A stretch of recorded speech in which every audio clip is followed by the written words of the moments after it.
नमस्कार मित्रांनो, तर स्वागत आहे तुमचं आपल्या चॅनलवरती।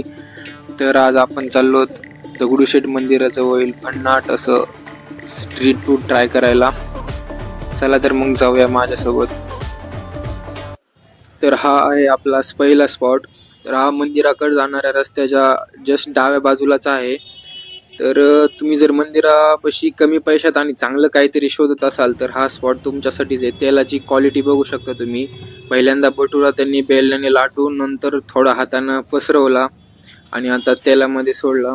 तर बघू शकता भटुरा असा टम फुगलेला आहे, दिसायला तर भारी दिसतोय। बघू शकता तुम्ही एकदम मस्त त्याच्यावरती तेल त्यांना वरती टाकलेला आहे आणि हा आपला भटुरा रेडी आहे। तसाच त्यांना दुसराही भटुरा लाटून तेलामध्ये सोडला।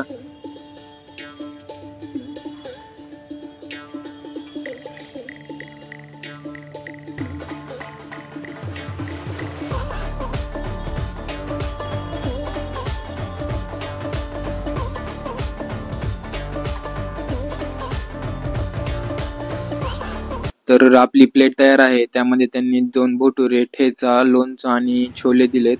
तर असा भटुरा तोडायचा मस्त, खूप गरम आहे। त्याच्यानंतर असा छोलेच्या ग्रेव्ही मध्ये बुडवायचा।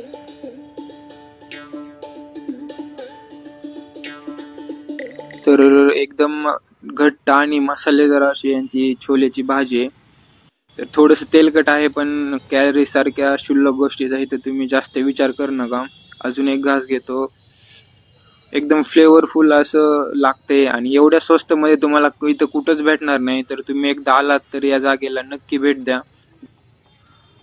तर आता आपला पुढचा स्पॉट आहे ते म्हणजे स्पंज डोसा। तर ही बघू शकता हा मंदिराकडे रोड जातोय। तर थोडंसं पुढे गेल्यानंतर एक डाव्या साईडला एक डोसा सेंटर आहे। त्याला कुठल्या प्रकारचं नाव नाही, पण तिथं डोसा खूप भारी भेटतो। तर चला तर मग।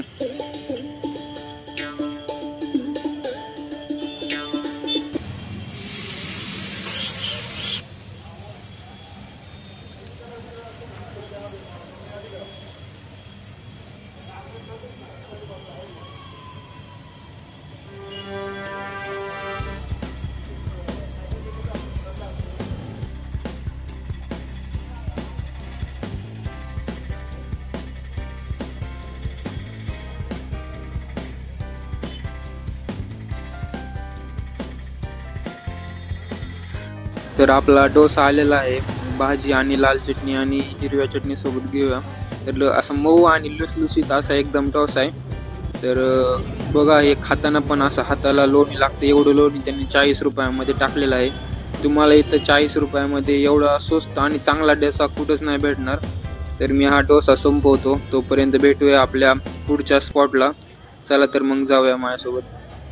तर आपला पुढचा स्पॉट आहे तो म्हणजे पुण्यातील अतिशय फेमस अशी कैलास डेअरी। मंदिरापासून थोडंसं पुढं आलं की काका हलवाईच्या अगदी समोर कैलास डेअरी म्हणून हे यांचं शॉप आहे। जवळजवळ 100 वर्ष होत आली या दुकानाला। गर्दी बघून तुम्हाला समजलंच असेल की यांची लस्सी आणि कलाकंद किती फेमस आहे। तर आपण यांची लस्सी घेतली। तर वरती त्यांना मलाईचा एक लेअर टाकलेला आहे, अतिशय थिक अशी लस्सी। तर आपण ट्राय करून बघूया। तर जाडसर असा मलाईचा थर त्यांनी वर टाकलेला आहे आणि एकदम असं जास्त गोड नाही आणि जास्तही सपक नाही, एकदम मस्त अशी चव आहे।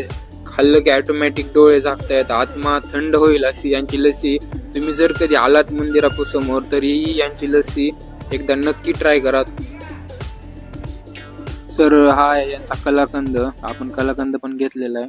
तर बघू शकता एकदम असं नॅचरल टेक्स्चर आहे। त्यांनी फक्त दूध आणि साखर यामध्ये घातले, बाकी जास्त काही त्यांनी वेलची वगैरे टाकलेली नाही। तर खाऊन बघूयात। अतिशय जी नॅचरल चव असते ती या कलाकंदाला आहे, दुसरे कुठले फ्लेवर नाही, काही नाही, काही नाही। अतिशय सिंपल आणि छान असा कलाकंद आहे।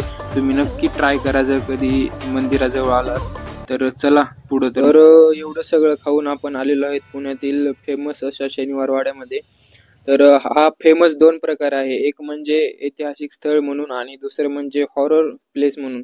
तर अशी मान्यता आहे की सन 1673 मध्ये युवा पेशवे नारायणराव यांचे काका म्हणजे रघुनाथराव पेशवे यांनी ते 17 वर्षाचे असताना त्यांना धोका देऊन त्यांची हत्या केली. त्यामुळे आताही जर पौर्णिमेला या शनिवार वाड्याच्या नारायण दरवाजामधून "काका मला वाचवा" असे आवाज येत असतात, असे इथले स्थानिक लोक म्हणतात. तर खरं काय मलाही नाही माहिती.